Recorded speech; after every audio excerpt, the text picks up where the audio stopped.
اس غاشیہ کی زد میں ہوگی. وہ غاشیہ جو ہے اس کی زد میں یہ سب چیزیں ہوں گی. الحتا کا حدیث الغاشیہ. دیکھیے کتنا بڑا لفظ قرآن نے استعمال کیا.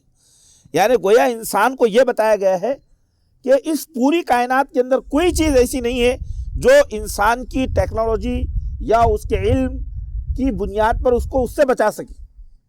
اگر آدمی یہ سوچتا ہے کہ میں چاند پر چلا جاؤں گا یا میں جو ہے تو کائنات کے اندر کسی اور سیارے پر چلا جاؤں گا، تو انسان جو ہے اپنی اس اللہ رب العالمین کی جو اس وقت کی برپا کردہ قیامت ہے اس کی آفت پوری کائنات کو محیط ہوگی. حل اتی کا حدیث الغاشیہ. یہ ایک بہت بڑا سوالیہ نشان اللہ نے انسانوں کے سامنے کھڑا کیا ہے. اور کیوں کھڑا کیا ہے؟ کیونکہ اللہ تعالیٰ یہ بتا رہا ہے کہ یہ جو پوری موجودات ہے اس موجودات کا مقصد قیامت ہے. قیامت کے بغیر یہ جو پوری کائنات ہے اس کائنات کی تخلیق کا احتساب قیامت کے روز ہوگا. ہر چیز ایک احتساب چاہتی ہے. ہم سب یہاں بیٹھے ہیں، ظاہر سی بات ہے خدا کی نعمتوں سے ہم فائدہ اٹھا رہے ہیں. آسمان سے چمکتا ہوا سورج ہے جو ہمارے جسم کو نشوونما دے رہا ہے. ہم ان فضاؤں کے اندر سانس لے رہے ہیں. ہمارے سامنے بڑے بڑے پہاڑ کھڑے ہیں جو زمین کو جمائے ہوئے ہیں. یعنی یہ کائنات کی جو پوری چیزیں ہیں یہ اس عظیم خدا کی خلاقیت کا تو ایک شاہکار ہے، لیکن اسی کے ساتھ ساتھ یہ اس بات کی طرف اشارہ کر رہی ہے کہ انسان کو ان نعمتوں کا جواب دینا ہے، اور اس عدالت کا نام جہاں پر احتساب ہوگا وہ عدالت واقع ہونے والی ہے. اس کا ذکر آگے کیا گیا کہ اس کائنات کا جو انجام ہے اس کائنات کے اندر اس کائنات کو اس طور پہ کیوں پیش کیا گیا، اس سے بھی ایک بہت بڑی بات سامنے آتی ہے. اصل میں آپ اس بات کو محسوس کریں گے کہ انسان اس کائنات کا حاصل ہے. اللہ تعالیٰ نے اس پوری زمین کے اوپر انسانوں کو جو آباد کیا ہے تو سارے وسائل حیات انسان کی خدمت پہ لگا دیے گئے ہیں. سخر لکم الشمس والقمر سخر لکم ما فی السماوات و ما فی الارض. زمین و آسمان کی ساری چیزوں کو اللہ نے تمہاری خدمت میں لگا دیا ہے. زمین و آسمان کی ساری چیزوں کو اللہ نے تمہارے لیے مسخر کر دیا ہے. آپ دیکھیے کہ اس کائنات کا سب سے عظیم صارف، سب سے بڑا کنزیومر اس کائنات کا کوئی ہے تو وہ انسان ہے. ہر چیز کا فائدہ انسان اٹھاتا ہے. ہر چیز جو ہے، سمندر ہے، دیکھیے آپ سمندر کی گہرائیوں کو، سمندر کی چیزوں کو.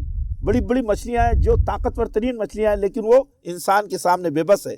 کیوں؟ خدا کی اس حکمت کی وجہ سے وہ مچھلیاں جو ہے انسان کے سامنے بے بس ہے. یہاں کی جتنے حیوانات ہیں ان کو دیکھیے، ساری چیزیں اس انسان سے جو ہے پناہ مانگتی ہیں.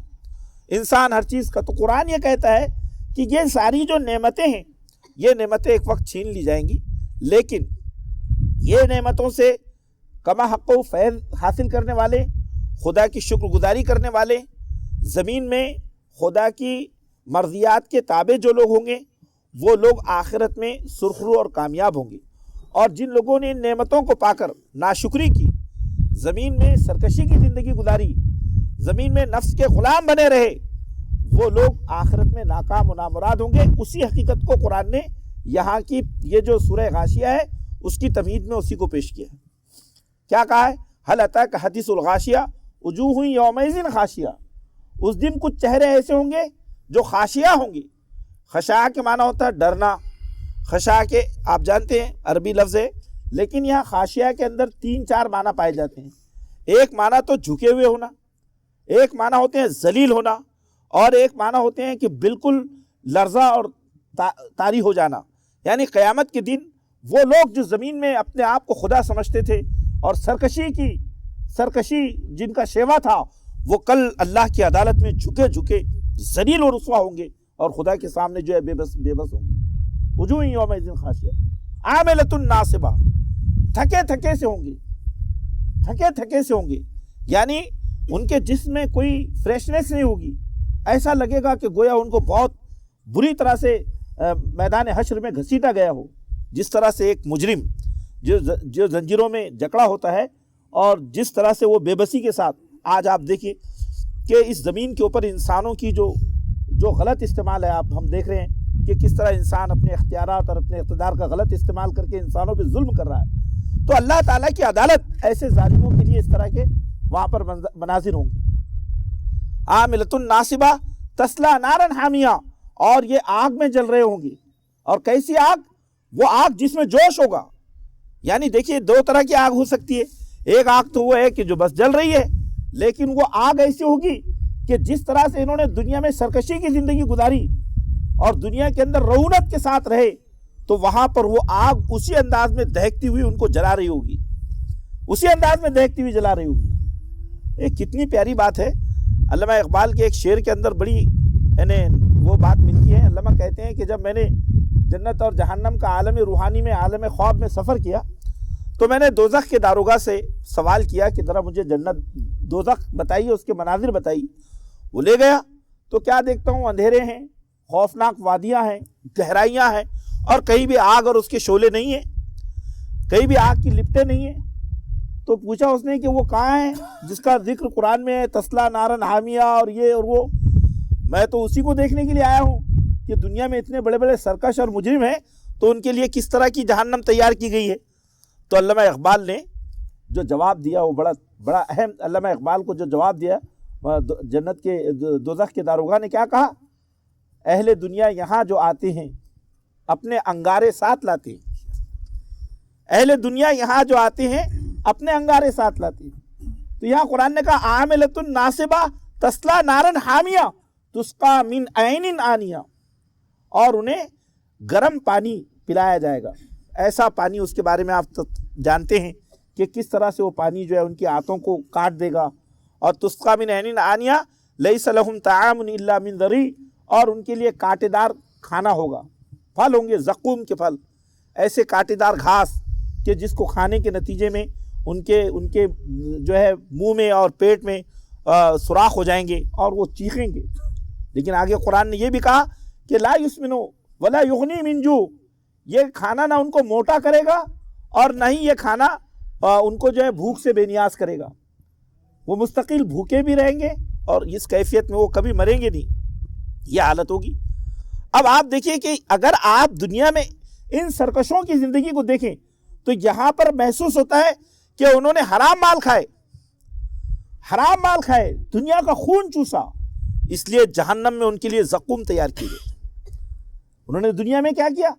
انہوں نے دنیا کے اندر شراب و شباب کے اندر اپنی زندگیاں گزاری، لہذا تسقا من عین آنیہ، وہاں جہنم میں ان کے لیے جو ہے زخموں کے دھون ہے نا، خون پیپ، ایسے غلیظ قسم کے ان کو پانی پلائے جائیں گے، گرم۔ یہ قرآن نے ان کا نقشہ کھینچا ہے۔ اب اگر ان چیزوں کو ہم کو سمجھنا ہے تو ہمیں دنیا کے احوال کو بھی سمجھنا پڑے گا۔ ابھی آپ دیکھیے کہ آگے چلیے، خیر اتنا وقت نہیں ہے، آگے پھر قرآن نے یہ کہا کہ وہ لوگ جو زمین کے اندر حق و انصاف کی زندگی گزارتے ہیں، جو اپنے رب کی مرضیات کے تابع ہیں، جو زمین میں سرکش نہیں ہیں، جو نفس پرست نہیں ہیں بلکہ زمین میں بڑے مقاصد کے لیے جیتے ہیں، تو قرآن نے ان کے بارے میں کہا وجوہ یومئذ ناعمہ، لیکن اسی حشر کے میدان میں کچھ چہرے ہوں گے جو تر و تازہ ہوں گے، حشاش بشاش ہوں گے، بارونق ہوں گے۔ وجوہ یومئذ ناعمہ، یہ قرآن نے ان کا ذکر کیا۔ لسعیہا راضیہ، وہ دنیا میں اپنی کارکردگی پر آج خوش ہوں گے، یعنی دنیا میں انہوں نے جو کام انجام دیے اس کے نتائج کو دیکھ کر وہ شادہ و فرح ہوں گے، خوش ہوں گے۔ لسعیہا راضیہ فی جنت عالیہ، بلند ترین جنتوں میں ہوں گے۔ یہ جو جنت ہے عالی مقام جنت، دیکھیے قرآن نے کیا ذکر کیا ہے، عالی مقام جنت۔ آپ یہاں دیکھیے بیٹھے ہوئے، ذرا ایک نظر دیکھیے کہ یہ جو ہے کیسی نعمتیں ہیں، اور اس سے زیادہ خوبصورت نعمتیں اللہ تعالیٰ نے جنت میں ہمارے لیے رکھی، عالی مقام جنتیں ہوں گی، اس کا ذکر قرآن نے کہا۔ اب وہ ذکر دیکھیے قرآن کا کہ قرآن مجید جو ہے انسان کی جو ثقافتی زندگی ہے، جو انسان تصورات میں وہ جو زندگی رکھتا ہے، اس تصور کے لیے جتنے الفاظ استعمال ہو سکتے ہیں اس تہذیب اور کلچر میں، اس کا اللہ تعالیٰ نے یہاں پر احاطہ کیا ہے۔ کیا کہا قرآن نے؟ کہا فی جنت عالیہ لا تسمعوا فیہا لاغیہ، وہاں پر مومن کبھی لغو، بیکار، بے مقصد اور گندی بات نہیں سنیں گے۔ آج آپ دیکھیے کہ آدمی جب کسی سے کچھ ایسی باتیں سنتا ہے جو تکلیف دہ ہوتی ہے تو وہ اچھا کھانا کھانے کے باوجود بھی خوش نہیں رہتا۔ جنت میں ایسی کوئی بات سننے کو نہیں ملے گی۔ اور دوسری بات قرآن نے کہا کہ فی لا تسمعوا فیہا لاغیہ فیہا عین جاریہ، وہاں پر پانی کے چشمے رواں ہوں گے۔ اب یہ پانی کے چشموں کی کیا اہمیت ہے آج ہم کو یہاں کیسے معلوم ہوگی؟ کیونکہ ہم بھارت میں ایسے مقامات پر رہتے ہیں، دریا بہتے ہیں، ان لوگوں کے لیے, سعودی عرب کے لوگوں کے لیے جب پانی کا چشمہ کسی نے دیکھا ہی نہیں, وہاں ایک ندی نہیں ہے, پانی کے چشمے جاری ہوں گے, فیہا عین جاریہ فیہا سرر مرفوعہ, وہاں مسند, بڑے بلند مسند ہوں گے, اعلیٰ تخت نشین تختوں پر بیٹھے ہوں گے, فیہا سرر مرفوعہ, اکواب موضوعہ, اکواب کوب کی جمع, ساغر جام سلیقے سے لگائے ہوئے ہوں گے, ہے نا, سلیقے سے جام لگائے ہوئے ہوں گے, اکواب موضوعہ, نمارق و مصفوفہ, نمارق کہتے ہیں تکیوں کو, گاؤ تکیے ایک ترتیب سے لگائے ہوئے ہیں, مصفوفہ ایک ترتیب کے ساتھ لگائے ہوئے ہیں, زرابیو مبثوثہ, اور زمین پر جو ہے پورا قالین بچھایا ہوا ہوگا, زرابی کہتے ہیں قالین کو, مخمل کو. آپ دیکھیں کیسے ہم فرش پہ بیٹھے ہیں, یہ سارا اہتمام جنتیوں کے لیے ہوگا, زرابیو مبثوثہ. قرآن نے اس کا ذکر کیا ہے. قرآن نے کہا لوگو یہ انجام حقیقت پر مبنی ہے, یہ کائنات اپنے انجام کی طرف جا رہی ہے, اور وہ انجام یہ ہے کہ دنیا میں جن لوگوں نے صحیح اعمال کیے, زندگی کے مقصد کو سمجھا, وہ اپنے انجام کار کے اعتبار سے کامیاب ہے. اب ہم اس جو ہے قرآن کے اس استدلال کی طرف آتے ہیں کہ قرآن ایک انسان کی توجہ اس کائنات کی طرف مبذول کرتا ہے. دیکھیے دو باتیں ہم کو سمجھنا چاہیے, چونکہ اب تذکیر کے آخری 2-3 منٹ میں. پہلی بات کیا ہے کہ قرآن مجید کے اندر جو اللہ کی آیات ہیں, وہ آیات اللہ کی جو کتاب ہے, جس کو ہم وحی الہی کی روشنی میں قرآن مجید کہتے ہیں, یہ اللہ کی ایک کتاب ہے جس میں اللہ کی آیات ہیں, اور ایک جو ہے یہ پوری کائنات خدا کی کتاب ہے. یہ بھی معلوم ہونا چاہیے ہم کو, یہ کائنات بھی کتاب الہی ہے, اور اس کائنات کے اندر یہ جتنی نشانیاں ہیں یہ بھی آیات الہی ہے. یہ پہاڑ, یہ چاند, سورج, یہ زمین, یہ ساری جو مخلوقات ہے یہ خدا کی آیات ہے. قرآن کیا کہتا ہے, من آیاتہ اللیل والنہار والشمس والقمر, یہ اللہ کی آیتیں ہیں, یہ سورج, یہ چاند, یہ ساری جو ہے زمین و آسمان میں دن و رات, یہ سب.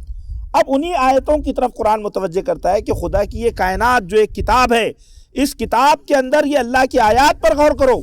افلا ينظرون الى الابل کیف خلقت, کیا وہ دیکھتے نہیں کہ اللہ نے اونٹوں کو کیسے پیدا کیا. الابل, ابل کہتے ہیں عربی زبان میں اونٹوں کو. اب اونٹ جو ہے اس کی اہمیت کیا ہے, اس چیز کو وہ لوگ جانتے ہیں جو صحراؤں میں رہتے ہیں, اور دنیا کا ایک بہت بڑا انسانی آبادی کا طبقہ اونٹوں سے فائدہ اٹھاتا ہے. اس کے اوپر تو بات بہت کم کی جا سکتی ہے, ورنہ آپ اتنا سمجھیے کہ اونٹ صحرائی زندگی میں خدا کی عظیم ترین نعمت ہے, عظیم ترین نعمت ہے اونٹ. اس کے اوصاف کیا بیان کیے جائے. اور لیکن ایک خاص بات یہ ہے کہ اونٹ کی تخلیق میں خدا کی کمال حکمت بھی ہے.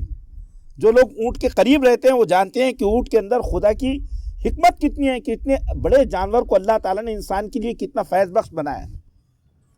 تو اللہ فرماتا ہے کہ اس کی تخلیق کی حکمت کو اونٹ میں دیکھو, کہ اس رب نے تم کو صحراؤں میں بے بس نہیں چھوڑا, بلکہ صحراؤں میں تمہاری زندگی کے وسائل پیدا کیے. الی الابل کیف خلقت والی السماء کیف رفعت, اور اگر تم پیمائش میں خدا کی نشانیوں کو دیکھنا چاہتے ہو تو اپنے آسمان کو دیکھو, وہ آسمان کہ جس کی پیمائش کو تم ناپ نہیں سکتے, اتنا عظیم آسمان ہے, اس آسمان کو خدا نے پیدا کیا. وَإِلَى الْجِبَالِ كَيْفَ نُصِبَتْ, اور تم ان پہاڑوں کو دیکھو جو تمہارے اطراف میں, وہ کیسے گاڑ دیے گئے. آپ دیکھیے پہاڑ ہمارے سامنے, اور اس پہاڑ کا اس زمین میں جو مقام ہے وہ ہم سب جانتے ہیں کہ اس زمین کے ماحولیات کو بچانے کے لیے اور اس زمین کے توازن کو باقی رکھنے میں ان عظیم پہاڑوں کا کتنا بڑا کردار ہے.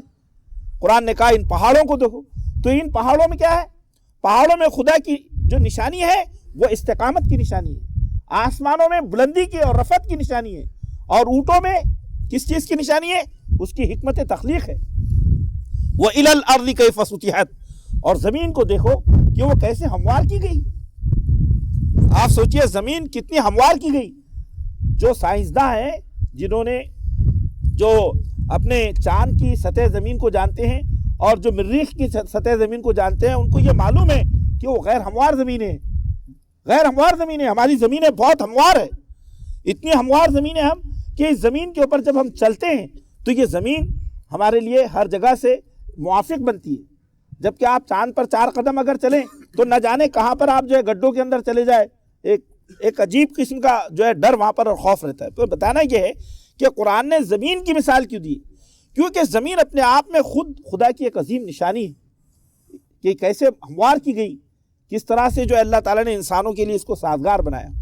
اب آپ دیکھیے کہ یہ بات کہی گئی کہ یہ کائنات خود انسان کو خدا کی توحید کی تعلیم دیتی ہے، اور دوسرے یہ پیغمبر جو تمہارے سامنے اللہ کی وحی کو پیش کر رہا ہے، یہ پیغمبر خود تمہیں اس حکیم خدا کی جانب متوجہ کرتا ہے۔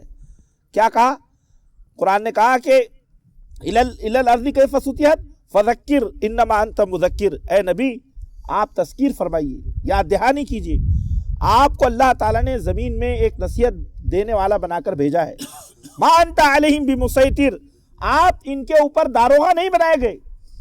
دیکھیے ایک بہت بڑی حکمت اس میں، دیکھیے کتنی بڑی بات ہے، بہت اس نقطے کو ذہن میں رکھیے کہ ایک مربی جو ہوتا ہے تو مربی کا کام یہ نہیں ہوتا ہے کہ وہ لوگوں کو جبراً چیزوں کا پابند بنائے۔